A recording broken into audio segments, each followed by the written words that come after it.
하나님 아버지, 하나님께서 우리들을 붙드시어서 이 새벽 시간도 주 앞에 나왔습니다. 그 하나님 앞에 감사의 제사를 드립니다. 온 마음을 다하여 하나님 앞에 나아가게 도와주시고 그 믿음 가지고 우리를 죄에서 구원하시고 또한 어떤 환경 가운데 있을지라도 우리를 건지시는 그 하나님 앞에 기도할 수 있도록 은혜 베풀어 주옵소서. 기도할 때 가정을 위하여, 자녀를 위하여, 형제를 위하여, 더 나아가 나라와 민족을 위하여 기도하는 우리가 될 수 있도록 믿음 허락하여 주옵소서. 하나님의 말씀을 통하여서 우리는 또한 인생을 깨닫기를 원합니다. 오늘도 지혜의 영을 더하시사 말씀 가운데서 하나님의 마음을 읽어낼 수 있도록 도와주시옵소서. 예수 그리스도의 이름으로 기도하옵나이다. 아멘. 하나님 말씀 열왕기하 10장입니다. 1절부터 14절까지만 보겠습니다. 아합의 아들 70명이 사마리아에 있는지라 여호가 편지들을 써서 사마리아에 보내서 이스라엘 귀족들 곧 장로들과 아합의 여러 아들을 교육하는 자들에게 전하니 일렀으되 너의 주의 아들들이 너희와 함께 있고 또 병거와 말과 견고한 성과 무기가 너희에게 있으니 이 편지가 너희에게 이르거든 너희 주의 아들들 중에서 가장 어질고 정직한 자를 택하여 그의 아버지의 왕자에 두고 너희 주의 집을 위하여 싸우라 하였더라. 그들이 심히 두려워하여 이르되 두 왕이 그를 당하지 못하였거든 우리가 어찌 당하리요 하고 그 왕궁을 책임지는 자와 그 성읍을 책임지는 자로 장로들과 왕자를 교육하는 자들이 여호에게 말을 전하여 이르되 우리는 당신의 종이라 당신이 말하는 모든 것을 우리가 행하고 어떤 사람이든지 왕으로 세우지 아니하리니 당신이 보기에 좋은 대로 행하라 한지라. 여호가 다시 그들에게 편지를 붙이니 일렀으되 만일 너희가 내 편이 되어 내 말을 너희가 들으려거든 너희 주의 아들 된 사람들의 머리를 가지고 내일 이맘때에 이스라엘에 이르러 내게 나오라 하였더라. 왕자 70명이 그 성읍의 귀족들 곧 그들을 양육하는 자들과 함께 있는 중에 편지가 그들에게 이르매 그들이 왕자 70명을 붙잡아 죽이고 그들의 머리를 광주리에 담아 이스라엘 예후에게 보내니라. 사자가 와서 예후에게 전하여 이르되 그 머리가 왕자들의 머리를 가지고 왔나이다. 이르되 두 무더기로 쌓아 내일 아침까지 문 어귀에 두라 하고 이튿날 아침에 그가 나가서서 뭇 백성에게 이르되 너희는 의롭도다. 나는 내 주를 배반하여 죽였거니와 이 여러 사람을 죽인 자는 누구냐? 그런즉 이제 너희는 알라. 곧 여호와께서 아합의 집에 대하여 하신 말씀은 하나도 땅에 떨어지지 아니하리라. 여호와께서 그의 종 엘리야를 통하여 하신 말씀을 이제 이루셨도다 하니라. 여호가 아합의 집에 속한 이스라엘에 남아있는 자를 다 죽이고 또 그의 귀족들과 신뢰받은 자들과 제사장들을 죽이되 그에게 속한 자를 하나도 생존자를 남기지 아니하였더라. 여호가 일어나서 사마리아로 가더니 도중에 목자가 양털 깎는 집에 이르러 여호가 유다의 왕 아하시아의 형제들을 만나 묻되 너희는 누구냐 하니 대답하되 우리는 아시아의 형제라. 이제 왕자들과 태우 아들들에게 문안하러 내려가노라 하는지라. 이르되 사로잡으라 하매 곧 사로잡아 목자가 양털 깎는 집 웅덩이 곁에서 죽이니 42명이 하나도 남지 아니하였더라. 아멘. 살육이 지금 자행되고 있습니다. 하나님께서 이 군사인 예후를 뽑아가지고 갑자기 기름을 부어버립니다. 왜 기름을 부을까요?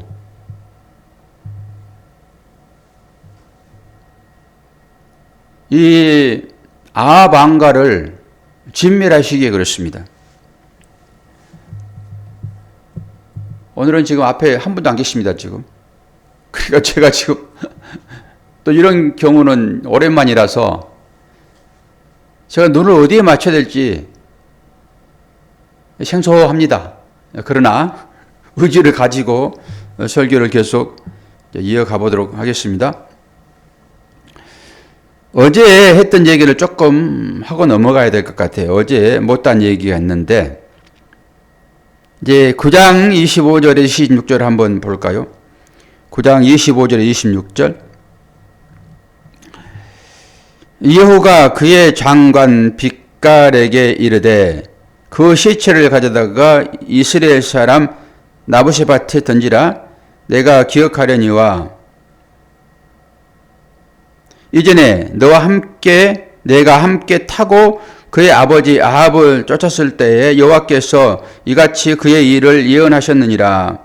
여호와께서 말씀하시기를 내가 어제 나봇의 피와 그의 아들들의 피를 분명히 보았노라. 여호와께서 또 말씀하시기를 이 토지에서 내게 갚으리라 하셨으니 그런즉 여호와의 말씀대로 그의 시체를 가져다가 그 밭에 던질지니라 하는지라.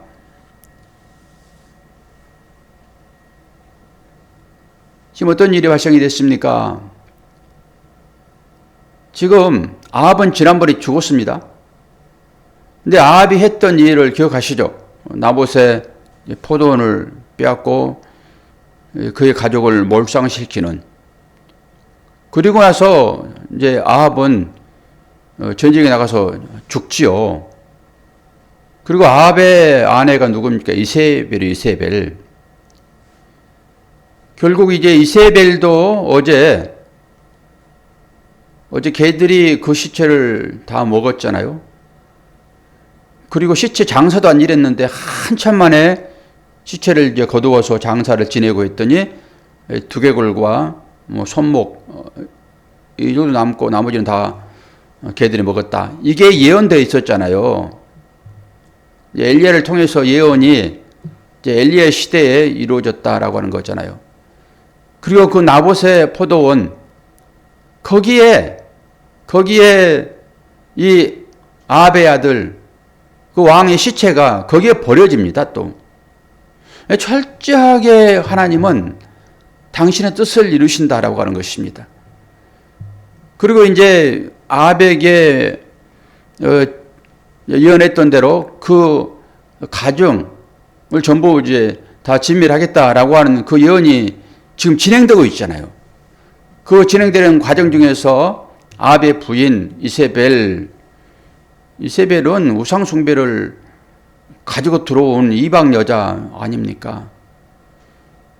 그런데 그 이세벨이 이제 어제 죽고 또 남겨진 자들이 있을 거잖아요.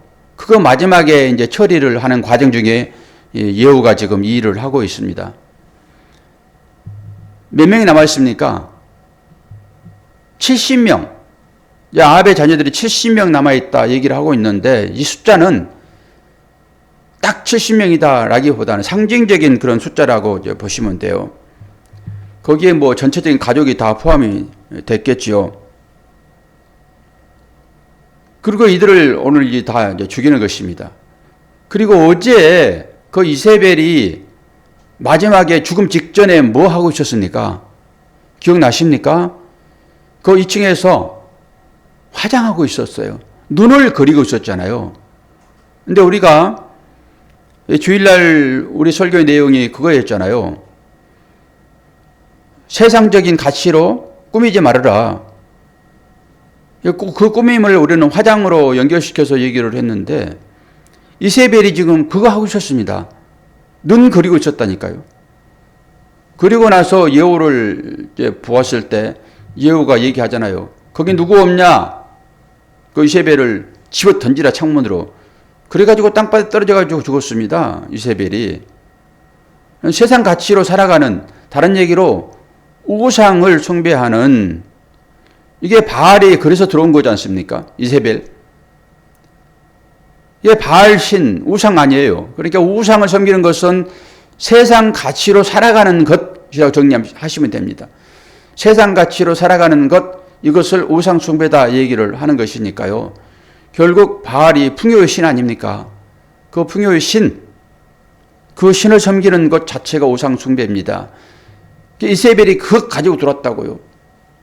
그런데 아합왕이 정말로 저는 어제도 얘기했지만은 그 한 여인에 의해서 아주 이상하게 돼버리는 그 왕으로 이제 보여지는데요. 결국 하나님은 어쨌든 간에 그 행위를 보고 진노하시는 것이니까요. 자기의 부인의 일이 자기의 일인 것이고 다 그렇게 연결되어 있죠. 결국은 아합 왕도 죽고 전쟁에 나가서 죽고 그리고 이세벨도 결국 처우를 맞습니다. 그리고 내일 이제 11장에 가서 보게 되면은 내일 모레쯤 되겠네요. 11장에 가게 되면은 이제 아달랴가 등장을 하잖아요. 앞에서 아달랴 얘기를 한번 했는데 그때 아달랴가 등장하는데 이 아달랴는 아합의 딸이에요. 이세벨의 딸입니다. 결국 오늘 이제 10장이 이어지는 그 일들 마지막에 이제 자녀들이 다 죽어버리고 결국 아달랴가 자녀들 대신 이제 여왕이 됩니다. 아달랴는 누구예요? 이세벨의 딸이에요. 그러니까 이세벨이 섬기는 그 신을 당연히 섬겼겠죠. 그러니까 아달랴가 얼마나 악한 왕으로 등장하는지 기대하는 마음을 가지고 미리 한번 말씀을 드렸고, 오늘 이 예후가 이 아합의 아들들을 70명을 다 죽여버리잖아요. 다 죽이고 나서 내려가다가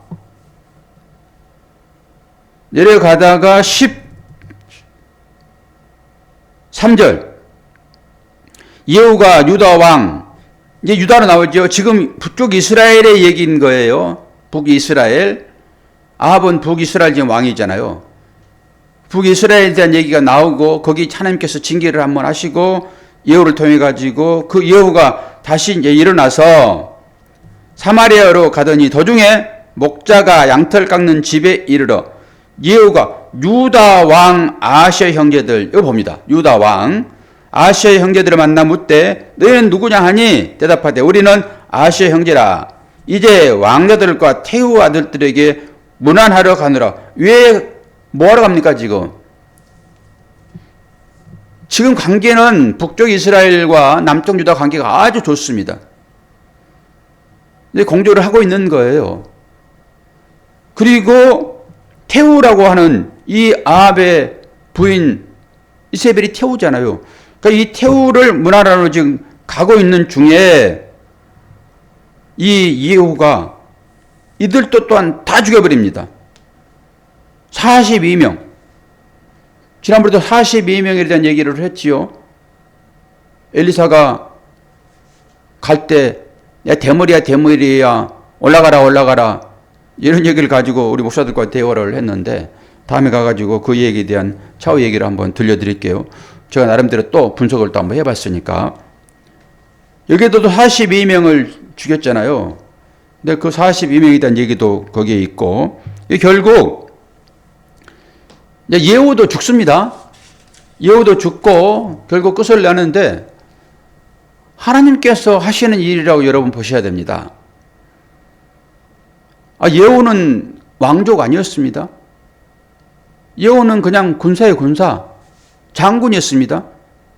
그 장군한테 가가지고 이제 엘리사의 심부름을 하고 생도 하나가 갑자기 기름병을 가지고 가가지고 예후에게 기름 붓고 도망치듯 나와버리잖아요.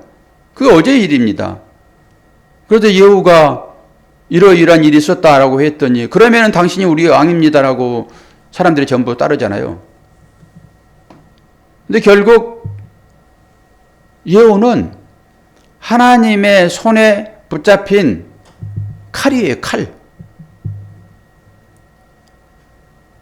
뒷얘기를 들어보면은 예후가 진실로 하나님을 섬기지 아니하였다라고 얘기를 해요.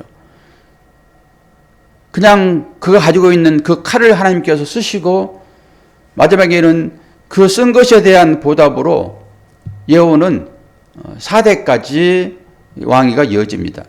그러나 호세에서 가게 되면은 그 예후에 대한 일을 다시 한번 하나님께서 해석을 해요. 그러니까 하나님은 일을 시킬 때 분명하게 상도 주십니다. 그리고 온 마음을 다하지 않았을 때 그에게 또 벌을 내리거든요. 그 얘기가 이제 11장에 가가지고 그 얘기를 이제 또 할 건데요. 결국 모든 역사는 하나님의 손에 의해서 진행되고 있다라고 하는 것입니다. 지금 불의를 보고 하나님께서 참지 않으시는데 누가 등장합니까? 예후가 등장하잖아요. 예후가. 그리고 이 이스라엘의 이 역사는 인류의 역사예요. 한국의 역사는 아닙니다. 이스라엘의 역사인 거예요. 그런데 하나님은 이스라엘이라고 하는 한 민족적 이스라엘을 들어서 하나님의 나라를 설명한다고요. 예수님이 우리나라에 태어났으면 예수님께서 한복을 입으시고 아마 사역을 감당했을 것이고 이 일이 전 세계의 하나님 나라의 이야기로 등장할 것이에요. 그런 의미로 하나님께서는 이스라엘을 쓰시는데 우리는 왜 이스라엘이 이 역사를 공부를 하고 우리는 이 말씀을 하나님 말씀으로 받고 있냐라고 하는 것이죠. 그러면 이것은 다른 나라의 이야기니까 우리가 참고할 뿐이다라고 보는 것이 아니라 우리는 인류의 이 역사를 공부를 좀 해볼 필요가 있어요. 지금 똑같이 전개되어지고 있는 이 나라의 이 일들도 우리의 일이고 우리 선조들의 후대들이잖아요. 우리가. 그런 고려를 세웠던 왕건 그 시대에 한 400년 기간 동안에 어떤 일이 있었습니까? 그리고 이성계가 세운 이 조선의 이 한 500년 동안에 이 역사 가운데 어떤 일이 있었냐고요. 그것은 별개의 일이고 지금 현재의 이 일은 또 별개의 일입니까? 그렇지 않다라고 하는 것입니다. 무거운 한 1000년의 역사 가운데서 오늘과 같은 일이 똑같이 일어나고 있었다고요. 그러니까 1000년이나 500년 이후에 우리 후손들이 우리의 삶을 이제 조명할 거잖아요. 그러면서 똑같이 우리가 고려시대나 조선시대에 그 당파 싸움하고 그 했던 그 일들을 우리가 또 평가할 거잖아요. 이스라엘의 이 일들도 똑같이 이스라엘 후손들이 평가하겠죠. 그리고 우리는 이것을 하나님의 말씀으로 받고 이 말씀을 생명으로 보고 있는 것이니까 야, 그때 일이나 우리나라의 고려나 조선이나 지금의 이 현대, 근대와 현대 이 역사를 보면서 과연 하나님은 어떻게 일하시는가? 그 하나님의 일하는 가운데 우리가 예후를 보자고요. 하나님은 악한 일을 하는 사람들을 징계하는 수단으로 갑자기 예후에게 찾아가서 기름 부어버리는 것입니다. 그리고 그걸 왕으로 삼으셔서 예후가 가지고 있는 그 칼을 지금 사용하여 우상을 섬겼던 하나님을 바로 따르지 아니하고 세상 가치로 세상 즐거움과 향락에 젖어 살고 있는, 다른 얘기로 왕 되고 싶은 모든 사람들을 하나님께서 예후를 통해 가지고 지금 징계하고 있다라고 보시면서 이스라엘 역사를 통해서 내지는 이 한국의 이 역사를 통해 가지고 우리 지금 겪고 있는 이 시대도 분명하게 우리는 분석해 볼 수 있습니다. 당장은 이게 어떤 결과가 일어날지 잘 모릅니다. 그러나 역사가 이걸 다시 이제 설명을 할 거잖아요. 근데 우리는 역사를 지금 배우고 있는 사람들이기 때문에 어떤 방법으로 하나님께서 이 역사의 배후에서 일을 하고 계시는가라고 하는 것을 볼 수 있죠.